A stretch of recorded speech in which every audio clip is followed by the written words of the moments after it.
अवंती के महाराज इंद्रद्युम्न का पुरुषोत्तम क्षेत्र में जाना तथा वहां की इंद्र नीलमयी प्रतिमा के गुप्त होने की कथा ब्रह्मा जी कहते हैं, प्राचीन सत्य युग की बात है।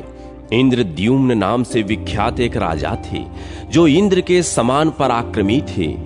वे सत्यवादी, पवित्र, दक्ष, सर्वशास्त्र विशारद, रूपवान, सौभाग्यशाली, शूरवीर, दानी, उपभोग में समर्थ, प्रिय वचन बोलने वाले, समस्त यज्ञों का अनुष्ठान करने वाले, ब्राह्मण भक्त, सत्य प्रतिज्ञ, धनुर्वेद और वेद शास्त्र में निपुण, विद्वान तथा पूर्णिमा के चंद्रमा की भांति सब स्त्री पुरुषों के प्रेम पात्र थे।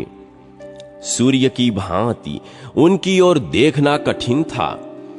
वह शत्रु समुदाय के लिए भयंकर, विष्णु भक्त, सत्व गुण संपन्न, क्रोध को जीतने वाले, जितेंद्रिय, अध्यात्म विद्या के प्रेमी, मुमुक्षु और धर्मपरायण थे।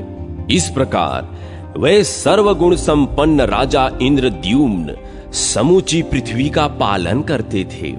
एक समय उनके मन में भगवान श्री हरि की आराधना का विचार उत्पन्न हुआ। वह सोचने लगे, मैं किस क्षेत्र में, किस तीर्थ में, किस नदी के तट पर अथवा किस आश्रम में देवाधिदेव भगवान जनार्दन की आराधना करूं। इस चिंता में पड़कर उन्होंने मन ही मन समस्त पृथ्वी पर दृष्टिपात किया। समस्त तीर्थों, क्षेत्रों और नगरों की ओर देखा, परंतु सबको छोड़कर वह विश्वविख्यात मोक्षदायक पुरुषोत्तम क्षेत्र में गए। वहां उन्होंने बहुत ऊंचा मंदिर बनवाकर उसमें बलराम, श्री कृष्ण और सुभद्रा की स्थापना की तथा विधि पूर्वक स्नान, दान, तप, होम और देव दर्शन रूप पंच तीर्थों का अनुष्ठान करके प्रतिदिन भक्ति पूर्वक श्री पुरुषोत्तम की आराधना की और उन्हीं की कृपा से मोक्ष प्राप्त किया। मुनियों ने पूछा, सुरश्रेष्ठ, राजा इंद्रद्युम्न मुक्तिदायक पुरुषोत्तम क्षेत्र में किस लिए गए और वहां जाकर उन्होंने वह त्रिभुवन विख्यात प्रसाद किस प्रकार बनवाया? प्रजापति, उन्होंने श्री कृष्ण, बलराम और सुभद्रा की स्थापना कैसे की? ये सब बातें विस्तार पूर्वक बताने की कृपा करें। ब्रह्मा जी बोले, द्विजवरों, तुम लोग जो प्राचीन वृत्तांत पूछ रहे हो, वह सब पापों को दूर करने वाला, पवित्र, भोग और मोक्ष देने वाला तथा शुभ है। इस प्रश्न के लिए तुम्हें साधुवाद देता हूं। तुम जितेंद्रिय एवं विशुद्ध चित्त होकर सुनो। मैं सत्ययुग के राजा इंद्रद्युम्न का चरित्र बतलाता हूं। इस पृथ्वी पर मालवा में अवंती नाम की नगरी विख्यात है। वही राजा इंद्रद्युम्न की राजधानी थी। अवंती इस पृथ्वी के मुकुट के समान थी। वहां हृष्ट पृष्ठ मनुष्य भरे थे। उसकी चहार दीवारी और दरवाजे दृढ़ बने हुए थे। दरवाजों पर मजबूत किवाड़ और सुदृढ़ यंत्र लगे थे। नगर के चारों ओर अनेकों खाइयां बनी हुई थीं। नगर में बहुत से व्यापारी बसते थे। नाना प्रकार के बर्तनों की अच्छी बिक्री होती थी। रथ चलने लायक सड़कें और बाजार सुंदर थे। चौराहों से चारों ओर जाने के लिए मार्गों का अच्छी प्रकार विभाग हुआ था। अनेकों घर और गोपुर बने हुए थे। बहुत सी गलियां उस नगर की शोभा बढ़ाती थीं। राजहंसों के समान श्वेत और मनोहर महल लाखों की संख्या में बने हुए थे, जो उस पुरी की श्री वृद्धि कर रहे थे। अनेकों यज्ञ संबंधी उत्सवों के कारण उस नगर में आनंद छाया रहता था। गाने और बजाने की ध्वनि गूंजती रहती थी।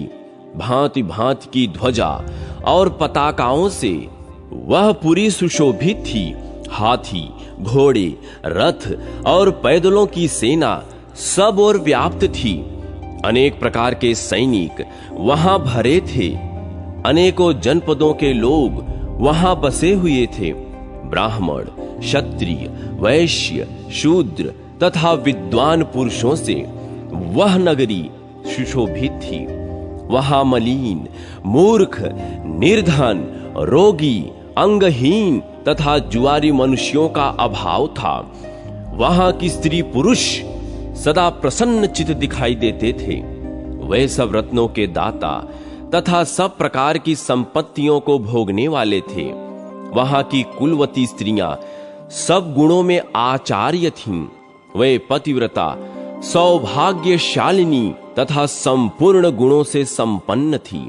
उस नगर में अनेकों वन, उपवन, पवित्र एवं मनोरम उद्यान, भांति भांति के पुष्पों से सुशोभित दिव्य देव मंदिर, शाल, ताल, तमाल, बकुल, नागकेसर, पीपल, कनेर, चंदन, अगर, चंपा तथा अन्यान मनोहर वृक्ष, लता, गुल्म आदि शोभा पाते थे। अनेकों जलाशय उस महापुरी की शोभा बढ़ा रहे थे। अवंतीपुरी में त्रिनेत्रधारी त्रिपुर शत्रु भगवान शिव महाकाल नाम से प्रसिद्ध होकर वहां रहते हैं। वे समस्त कामनाओं के पूर्ण करने वाले हैं। वहां एक शिव कुंड है जो सब पापों का नाश करने वाला है। उसी में विधि पूर्वक स्नान करके देवताओं, ऋषियों और पितरों का तर्पण करें। फिर शिवालय में जाकर भगवान शिव की 3 बार प्रदक्षिणा करें। तत्पश्चात स्नान, पुष्प, गंध, धूप और दीप आदि के द्वारा भक्ति पूर्वक महाकाल का विधिवत पूजन करें। ऐसा करने वाला मनुष्य 1000 अश्वमेध यज्ञों का फल पाता है। वह सब पापों से मुक्त हो समस्त कामनाओं को पूर्ण करने वाले विमानों द्वारा भगवान शिव के परम धाम में जाता है। अवंती में शिप्रा नाम से प्रसिद्ध पवित्र नदी है। उसमें विधि पूर्वक स्नान करके देवताओं और पितरों का तर्पण करने से मनुष्य सब पापों से मुक्त हो जाता है और श्रेष्ठ विमान पर आरूढ़ हो स्वर्गलोक में नाना प्रकार के भोग भोगता है। वहीं देवाधिदेव भगवान जनार्दन भी निवास करते हैं, जो गोविंद स्वामी के नाम से प्रसिद्ध हैं। वे भोग और मोक्ष प्रदान करने वाले हैं। उनका दर्शन करके मनुष्य अपनी 21 पीढ़ियों सहित मुक्त हो जाता है। उनके सिवा वहीं विक्रम स्वामी के नाम से भी भगवान विष्णु का निवास है। स्त्री अथवा पुरुष कोई भी उनका दर्शन करके पूर्वोक्त फल प्राप्त कर लेता है। वहां इंद्र आदि देवता और समस्त कामनाएं पूर्ण करने वाली देवियां भी निवास करती हैं। उन सब की भक्ति पूर्वक पूजा और प्रणाम करके मनुष्य सब पापों से मुक्त हो स्वर्गलोक में जाता है। इस प्रकार राजाओं में श्रेष्ठ इंद्रद्युम्न के द्वारा पालित वह रमणीय पुरी इंद्र की अमरावती के समान नित्य उत्सव के आनंद से परिपूर्ण रहती है। वहां दिन रात इतिहास, पुराण, नाना प्रकार के शास्त्र तथा काव्य चर्चा सुनी जाती थी। इस तरह वह उज्जैनीपुरी सब गुणों से संपन्न बताई गई है, जिसमें पूर्व काल में परम बुद्धिमान राजा इंद्रद्युम्न हुए थे। उस नगरी में अपने उत्तम राज्य का उपभोग करते हुए राजा इंद्रद्युम्न औरस पुत्रों की भांति प्रजा का पालन करते थे। वे सत्यवादी, परम बुद्धिमान, शूरवीर, समस्त गुणों के आकर, मतिमान, धर्मात्मा तथा संपूर्ण शस्त्रधारियों में श्रेष्ठ थे। उनमें सत्य, शील और इंद्रिय संयम के गुण थे। दान, यज्ञ और तपस्या में उनकी समानता करने वाला दूसरा कोई राजा नहीं था। वे अपने प्रत्येक यज्ञ में श्रेष्ठ ब्राह्मणों को सोना, मणि, मोती, हाथी और घोड़े दान किया करते थे। उनके पास अच्छे अच्छे हाथी, घोड़े, रथ, कंबल, मृग चर्म, वस्त्र, रत्न और धन धान्य का कभी अंत नहीं होता था। इस प्रकार समस्त वैभव से युक्त और संपूर्ण गुणों से अलंकृत राजा इंद्रद्युम्न निष्कंटक राज्य का उपभोग करते थे। एक बार उनके मन में यह विचार उत्पन्न हुआ कि मैं भोग और मोक्ष प्रदान करने वाले सर्व योगेश्वर श्री हरि की आराधना किस प्रकार करूं। उन्हें समस्त शास्त्र, तंत्र, आगम, इतिहास, पुराण, वेदांग, धर्मशास्त्र, ऋषियों के बताए हुए नियम तथा संपूर्ण विद्या स्थानों का विचार किया। यत्न पूर्वक गुरुजनों की सेवा की और वेदों के पारगामी ब्राह्मणों का सत्संग किया। फिर इंद्रियों को वश में करके मोक्ष की इच्छा से विचार किया। मैं देवाधिदेव सनातन पुरुष, पीतांबरधारी चतुर्भुज, शंख चक्र गदाधर, वनमाला विभूषित कमल नयन, श्री वत्स शोभित और मुकुट अंगद आदि आभूषणों से अलंकृत श्री हरि की आराधना किस प्रकार करूं। यह विचार कर वे बहुत बड़ी सेना को साथ ले पुरोहित और भृत्यों के साथ अपनी नगरी उज्जैनी से बाहर निकले। उनके पीछे रथारूढ़ सैनिक हथियार हाथ में लिए प्रस्थित हुए। उनके रथ विमान के समान जान पड़ते थे। उन पर ध्वजा पताकाएं फहरा रही थीं। रथियों के पीछे गज युद्ध की विद्या में निपुण असंख्य पैदल भी चले, जिनके हाथों में धनुष, प्रास और खंग शोभा पा रहे थे। वे सब प्रकार के अस्त्र शस्त्रों को चलाने में कुशल, शूरवीर तथा सर्वदा संग्राम की अभिलाषा रखने वाले थे। अंतःपुर की सब स्त्रियां भी वस्त्राभूषणों से अलंकृत हो महाराज के साथ चली। उनके नेत्र पद्मपत्र के समान विशाल थे और शस्त्रधारी सैनिक उन्हें घेर कर चलते थे। ब्राह्मण, क्षत्रिय और वैश्यों ने भी राजा का अनुसरण किया। अनेक नगरों के निवासी व्यापारी भी धन, रत्न, सुवर्ण, स्त्री तथा अन्य उपकरणों के साथ प्रस्थित हुए। अस्त्र, शस्त्र, तांबूल, तृण, काष्ठ, तेल, वस्त्र, फल और पत्र आदि की बिक्री करने वाले लोग अपनी अपनी दुकान लेकर राजा के साथ चले। घसियारे, धोबी, ग्वाले, नाई और दर्जी भी हजारों की संख्या में साथ साथ चल रहे थे। मंगल पाठ करने वाले, पुराणों का अर्थ करने में प्रवीण, कथा वाचक, काव्य रचयिता, कवि, विष झाड़ने वाले गरुण, विद्या के जानकार, भांति भांति के रत्नों की परीक्षा करने वाले, गज चिकित्सक, मनुष्य चिकित्सक, वृक्ष चिकित्सक, गो चिकित्सक तथा समस्त पुरवासी राजा के पीछे पीछे चलने लगे। जैसे दूसरे गांव को जाते हुए पिता के पीछे पुत्र भी उत्सुक होकर जाने लगते हैं, उसी प्रकार समस्त पुरवासियों ने राजा इंद्रद्युम्न का अनुसरण किया। इस प्रकार हाथी, घोड़े, रथ और पैदल सहित महान जन समुदाय के साथ धीरे धीरे यात्रा करते हुए महाराज इंद्रद्युम्न दक्षिण समुद्र के तट पर पहुंचे। वहां उन्होंने रमणीय समुद्र का दर्शन किया, जो लाखों उत्ताल तरंगों से व्याप्त होने के कारण नृत्य करता सा प्रतीत होता था। उसमें नाना प्रकार के रत्न और भांति भांति के प्राणी भरे थे। उसमें बड़े जोर का शब्द हो रहा था। वह अगाध समुद्र अत्यंत भयंकर, अपार तथा मेघमाला के समान श्याम दिखाई देता था। उसी में भगवान श्री हरि के शयन का स्थान है। खारे पानी से भरा हुआ वह नदियों का स्वामी सिंधु, परम पवित्र, सब पापों को दूर करने वाला तथा संपूर्ण मनोवांछित फलों को देने वाला है। ऐसे समुद्र को देखकर राजाओं में श्रेष्ठ इंद्रद्युम्न को बड़ा विस्मय हुआ।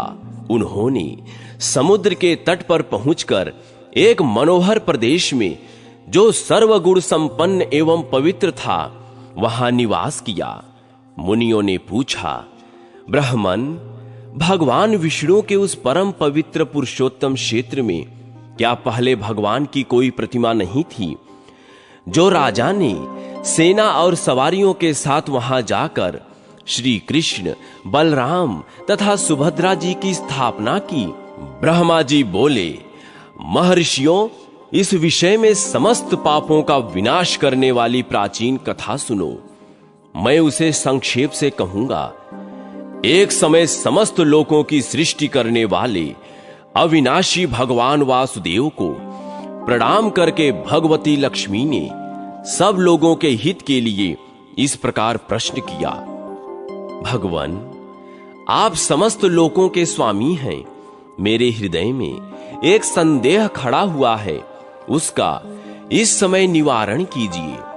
अत्यंत आश्चर्यमय मर्त्यलोक को, जो परम दुर्लभ कर्म भूमि है, लोभ और मोह रूपी ग्रह ने ग्रस लिया है। वहां काम और क्रोध का महासागर लहराता है। देवेश, उस संसार सागर से जिस प्रकार मुक्ति मिल सके वह उपाय बताइए। इस संसार में मेरे संदेह का निवारण करने के लिए आपको छोड़कर दूसरा कोई वक्ता नहीं है। देवी का यह वचन सुनकर देवाधिदेव भगवान जनार्दन ने बड़ी प्रसन्नता के साथ यह सारभूत अमृतमय वचन कहा, देवी, समस्त तीर्थों में श्रेष्ठ पुरुषोत्तम क्षेत्र विख्यात तीर्थ है। वह बहुत ही सुंदर, सुखपूर्वक सेवन करने योग्य, अनायास साध्य तथा उत्तम फल देने वाला है। तीनों लोकों में उसके समान कोई तीर्थ नहीं है। देवेश्वरी, पुरुषोत्तम तीर्थ का नाम लेने मात्र से मनुष्य सब पापों से मुक्त हो जाता है। उसे संपूर्ण देवता, दैत्य, दानव तथा मरीच आदि मुनिवर भी भली भांति नहीं जानते। उसको मैंने अब तक गुप्त ही रखा है। इस समय उस तीर्थराज की महिमा का वर्णन करता हूं। तुम एक चित्त होकर सुनो। दक्षिण समुद्र के तट पर जहां एक वट का महान वृक्ष खड़ा है, वह अत्यंत दुर्लभ क्षेत्र है। उसका विस्तार 10 योजन का है। वह वट कल्प का संहार होने पर भी नष्ट नहीं होता। उस वट वृक्ष के दर्शन से तथा उसकी छाया के नीचे चले जाने से ब्रह्म हत्या भी छूट जाती है। फिर अन्य पापों की तो बात ही क्या है। जिन्होंने उसकी परिक्रमा की है, उसे मस्तक झुकाया है, वे सब पाप रहित होकर भगवान विष्णु के धाम को पहुंच गए हैं। उस वट वृक्ष के उत्तर और भगवान केशव के कुछ दक्षिण जो बहुत बड़ा महल खड़ा है, वह धर्ममय पद है। वहां स्वयं भगवान की बनाई हुई प्रतिमा का दर्शन करके पृथ्वी के सब मनुष्य अनायास ही मेरे धाम में चले जाते हैं। प्रिय, इस प्रकार सब लोगों को वैकुंठ धाम में जाते देख एक दिन धर्मराज मेरे पास आए और मुझे प्रणाम करके इस प्रकार बोले। यमराज ने कहा, भगवान, आपको नमस्कार है। देव, आप संपूर्ण लोकों के स्वामी, समस्त विश्व के पालक हैं। आपको नमस्कार है। आप क्षीर सागर के निवासी और शेषनाग के शरीर की शैया पर शयन करने वाले हैं। आप सबसे श्रेष्ठ, वरेण्य और वरदाता हैं। सबके कर्ता होते हुए भी स्वयं अकृत हैं। आपको किसी दूसरे ने नहीं बनाया है। आप प्रभु शक्ति से संपन्न, संपूर्ण विश्व के ईश्वर, अजन्मा, सर्वव्यापी, सर्वज्ञ तथा किसी से परास्त न होने वाले हैं। आपका श्री विग्रह नील कमल दल के समान श्याम है। नेत्र खिले हुए कमल की शोभा धारण करते हैं। आप सबके ज्ञाता, निर्गुण, शांत, जगदाधार, अविनाशी, सर्वलोक सृष्टा तथा सबको सुख देने वाले हैं। जानने योग्य पुराण पुरुष, व्यक्ता व्यक्त स्वरूप सनातन परमेश्वर, कार्य कारण के उत्पादक, लोकनाथ एवं जगत गुरु हैं। आपका वक्ष स्थल श्री वत्स चिन्ह से सुशोभित है। आप वनमाला से विभूषित हैं। आपका वस्त्र पीले रंग का है। आपकी 4 बाहें हैं। आप शंख, चक्र, गदा, हार, केयूर, मुकुट और अंग धारण करने वाले हैं। सब लक्षणों से संपन्न, समस्त इंद्रियों से रहित, कूटस्थ, अविचल, सूक्ष्म, ज्योति स्वरूप, सनातन, भाव और अभाव से मुक्त, व्यापक तथा प्रकृति से परे हैं। सबको सुख देने वाले सामर्थ्यशाली ईश्वर हैं। आप भगवान जगन्नाथ को मैं नमस्कार करता हूं। भगवान विष्णु कहते हैं, महाभागे, यमराज को हाथ जोड़े मस्तक झुकाए खड़ा देख मैंने उनसे स्तोत्र कहने का कारण पूछा। महाबाहु, सूर्य नंदन, तुम सब देवताओं में श्रेष्ठ हो। तुमने इस समय मेरी स्तुति किस लिए की है, संक्षेप से बताओ। धर्मराज बोले, भगवान, इस विख्यात पुरुषोत्तम तीर्थ में जो इंद्र नीलमणि की बनी हुई श्रेष्ठ प्रतिमा है, वह सब कामनाओं को देने वाली है। उसका अन्यन्य भाव तथा श्रद्धा से दर्शन करके सभी मनुष्य कामना रहित हो आपके श्वेत धाम में चले जाते हैं। अतः अब मैं अपना व्यापार नहीं चला सकता। प्रभो, आप कृपा करके उस प्रतिमा को समेट लीजिए। धर्मराज का यह वचन सुनकर मैंने उनसे कहा, यम, मैं सब ओर से बालू के द्वारा उस प्रतिमा को छिपा दूंगा। तदनंतर वह प्रतिमा छिपा दी गई। अब उसे मनुष्य नहीं देख पाते थे। उसे छिपा देने के बाद मैंने यमराज को दक्षिण दिशा में भेज दिया। ब्रह्मा जी कहते हैं, पुरुषोत्तम तीर्थ में इंद्र नीलमयी प्रतिमा के लुप्त हो जाने पर आगे चलकर जो जो बातें हुई, उन सब को भगवान विष्णु ने लक्ष्मी देवी से विस्तार पूर्वक कह सुनाया।